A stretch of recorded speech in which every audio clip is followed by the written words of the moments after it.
CPM কাকে বন্ধু হিসাবে গ্রহণ করবেন, কাদেরকে শত্রু হিসাবে চিহ্নিত করবেন, ওটা তো আমি বলে দিতে পারি না মোহাম্মদ সেলিম সাহেবদেরকে। কিন্তু দুর্ভাগ্যের বিষয়, ইসিআই ব্যর্থ হচ্ছে মানুষের ভোটাধিকার যে প্রয়োগের যে স্বাধীনতা আছে সেটা প্রয়োগ করাতে ব্যর্থ হচ্ছে। ইসিআই এই উপনির্বাচনে সম্পূর্ণরূপে ব্যর্থ হচ্ছে। তবে একটা কথা বলে থেকে একটা নিশ্চিত করে রাখি, বিজেপি তৃণমূলেরকে কোনো মতেই ভাবে তাদের সাথে যাওয়ার প্রশ্ন আসছে না, এবং তাদেরকে কিভাবে দুর্বল করা যায় সেই চেষ্টা সর্বাধিকভাবে করবে। এই আদানি আম্বানি শিল্পপতিরা মোদির বন্ধুরূপে পরিগণিত আমরা দেখতে পাচ্ছি, সেই নিয়ে চর্চা হওয়া দরকার। শুভেন্দু অধিকারী মহাশয়ের সাথে দু চারজন বিধায়ক ছাড়া আর দেখুন খুঁজে পাচ্ছেন তাদেরকে। লিডার অফ অপোজিশন হিসাবে যে ভূমিকা নেওয়া দরকার শুভেন্দু অধিকারী মহাশয়, সেটা কিন্তু ক্রমশ দেখছি পিছিয়ে যাচ্ছেন। সিপিএম কাকে বন্ধু হিসাবে গ্রহণ করবেন, কাদেরকে শত্রু হিসাবে চিহ্নিত করবেন, ওটা তো আমি বলে দিতে পারি না মোহাম্মদ সেলিম সাহেবদেরকে। ওটা তারাই নির্দিষ্ট করুক, তারাই ভাবুক। তবে আমাদেরও আরও আলোচনা পর্যালোচনা করতে হবে হারোয়া সিটকে নিয়ে, কারণ হারোয়া সিটে আমাদের 2% ভোট কমেছে। যখন আমরা আলাদাভাবে লড়াই করেছিলাম তখন প্রায় 15% ভোট পেয়েছিলাম। আমরা এখন লেফট ফ্রন্টকে সাথে নিয়ে লড়াই করে সেখানে 12.5% মতো ভোট, প্রায় 2-3% আমাদের ভোট কমেছে। এটা নিয়ে বুথভিত্তিক আমাদের এখনও স্টাডি করা সম্ভব হয়ে ওঠেনি স্বল্প সময়ের মধ্যে। তো আমরা এটাকে নিচ্ছি, এটা নিয়ে সঙ্গে থাকলে ভোট কমছে। কেন কমছে, কোন বুথে কমেছে, না বুথে কমেছে। লেফট যে বুথে ভোট পেয়েছিল 2024-এ লোকসভা নির্বাচনে, মানে কালীপদ আপনার নিরাপদবাবু দাঁড়িয়েছিলেন, সেগুলো আমাদের এখন মানে নিয়ে স্টাডি করার সময়, স্টাডি করলে স্টাডি করার পরে বলতে পারবো না। আমি ওটা একবারের জন্য বলছি না যে লেফটের সঙ্গে থাকলে যদি ভোট কমে তাহলে লেফটের সঙ্গে থাকবেন না। দেখুন, আমি একবারের জন্য বলছি না, নিজেদের ভোটটাও কমে যাচ্ছে। জোট কি করছেন না, ভোট আসছে না, সিপিএম এর ভোট আসছে না, তাহলে লেফটের সঙ্গে থাকবেন। আমি একবারের জন্য এভাবে বললাম না যে বামেদের ভোট আসেনি। ওটা গবেষণার বিষয় আছে, স্টাডির বিষয় আছে, সেগুলো আমরা দেখব। বুথভিত্তিক রেজাল্ট দেখব, 2024-এর লোকসভা নির্বাচন দেখবে এবং 2024-এর উপনির্বাচন দেখব। দুটো মিলিয়ে দেখা যাবে যে আমাদের কোন জায়গায় এটাকে পাথেয় করে 26-এর রূপরেখা অবশ্যই তৈরি হবে। তিনটের মধ্যে কোনটা রকেট সায়েন্স নয়, এটা তিনটের মধ্যে কোনটা সঠিক, যতক্ষণ না আমরা গবেষণা করছি, ওটাকে স্টাডি করছি, ততক্ষণ আমরা রিপোর্ট বানাতে পারছি, তার আগে বলতে পারবো না। অবশ্যই আপনাদের বলি, এটা নিয়ে কিন্তু আমরা রিপোর্ট আকারে প্রকাশ করবো এবং মিডিয়ার মাধ্যমে।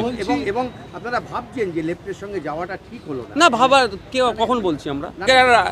হ্যাঁ, 26-এ দেখুন কার সাথে যাবো না যাবো এখনই তো বলবো না। তৃণমূলের সঙ্গে যাবেন? তৃণমূল বিজেপির সাথে কোনো যাওয়ার প্রশ্নই আসছে না। বলছি যে সিপিএম এর সঙ্গে গিয়ে ভালো হলো না, ভুল হয়ে গেল। বলছি চাকরি চলে যাবে না, ভুল হয়ে গেল, স্ট্র্যাটেজিক্যালি আপনাদের ভুল হয়ে গেল।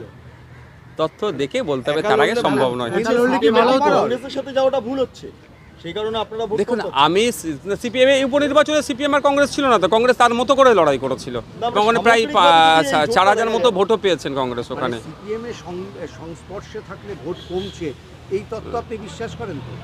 দেখুন, আপনি আমাকে যতটাই চেষ্টা করবেন হেডলাইন বার করার, আমি তো আজকে হেডলাইন দেবো না। বলছি আপনি পারবেন কিভাবে? বলছি যেদিন মুড থাকবে হেডলাইনে সেদিন দেবো। বলছি ব্রিগেডের যে লোকটা সিপিএম এর সমাবেশে থাকে, তাদের ভোটের বাক্স দেখা যায় না। আপনারা কি বা মানুষ কি বিশ্বাস করতে পারছে না সিপিএম কে, তার জন্য কি ভোট দিচ্ছে না? মানুষ যথেষ্ট বিশ্বাস করছে, অপোজিশনকে ভোট দেওয়ার জন্য চেষ্টা করছে। কিন্তু দুর্ভাগ্যের বিষয়, ইসিআই ব্যর্থ হচ্ছে মানুষের ভোটাধিকার যে প্রয়োগের যে স্বাধীনতা আছে সেটা প্রয়োগ করাতে ব্যর্থ হচ্ছে। ইসিআই এই উপনির্বাচনে সম্পূর্ণরূপে ব্যর্থ হচ্ছে। শাসক দল তার প্রশাসনকে, রাজ্য প্রশাসনকে কাজে লাগিয়ে তো চেষ্টা করছে আটকানো, কিন্তু ইসিআইয়ের হাতে যে ইলেকশন কন্ডাক্ট করার যে দায়িত্ব আছে এবং শান্তিপূর্ণভাবে ভোট করানো, মানুষের মতামত সম্পূর্ণভাবে প্রয়োগের যে জায়গাটা আছে সেটা করে দিতে পারছে না। ফলে ব্রিগেড বলুন বা অন্য মিটিং মিছিল বলুক, মানুষ যাচ্ছে, মানুষ ভোট দেওয়ার জন্য বারো হচ্ছে, কিন্তু ভোট দেওয়ার জন্য বারো হচ্ছে, ভোট কেন্দ্রে তো পৌঁছাতে দিচ্ছে না। ভোট কেন্দ্রে পৌঁছানোর দায়িত্ব কার? ইসিআই, কিন্তু ইসিআই সেটা ইনশিওর করতে পারছে না। যারা নাকি ওই সমাবেশে অবশ্যই যে কাজ করেছে জাতীয় স্তরে আমাদের দেশের মান ডুবিয়েছে। আমেরিকার একটা সেশন কোর্ট তাকে যেভাবে ভৎসনা করেছে, শুধুমাত্র আদানিতে ভর্ষিত হয়নি, দেশ ভৎসনার সম্মুখীন হতে হয়েছে। আর এই আদানি আম্বানি শিল্পপতিরা মোদির বন্ধুরূপে পরিগণিত আমরা দেখতে পাচ্ছি, সেই নিয়ে চর্চা হওয়া দরকার। আগামী দিনে আমাদের কার্যক্রমের দ্বারা দেশের মাথা না হ্যাট হয়, সেটা নিয়ে অবশ্যই চর্চা হওয়া দরকার লোকসভার মধ্যে।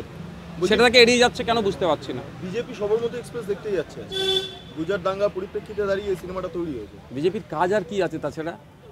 ধর্ম নিয়ে করতে হবে, মসজিদ মন্দির আর এইগুলো নিয়ে মানুষকে করতে হবে। কাজের কাজ কি আছে? প্রধান বিরোধী দল, আজকে পারফরমেন্স দেখুন, শুভেন্দু অধিকারী মহাশয়ের সাথে 2-4 জন বিধায়ক ছাড়া আর দেখুন, খুঁজে পাচ্ছেন তাদেরকে?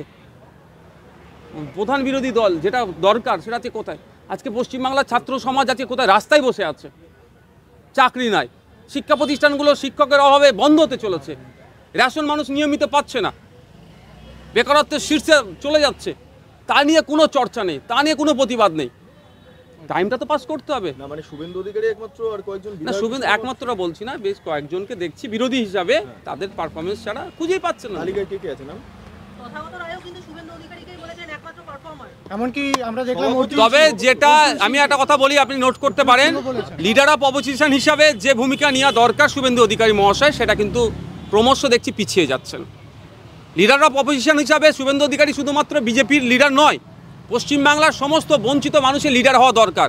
কিন্তু দুর্ভাগ্যের বিষয়, শুভেন্দু অধিকারী মহাশয় নির্দিষ্ট একটা দলের বা নির্দিষ্ট একটা ধর্মের এখন প্রতিনিধি হয়ে ওঠার চেষ্টা করছেন। এটা ওনার কাছ থেকে বাংলার মানুষ আশা করেনি। বাংলা হান্টের আরও খবর দেখতে নজর রাখুন।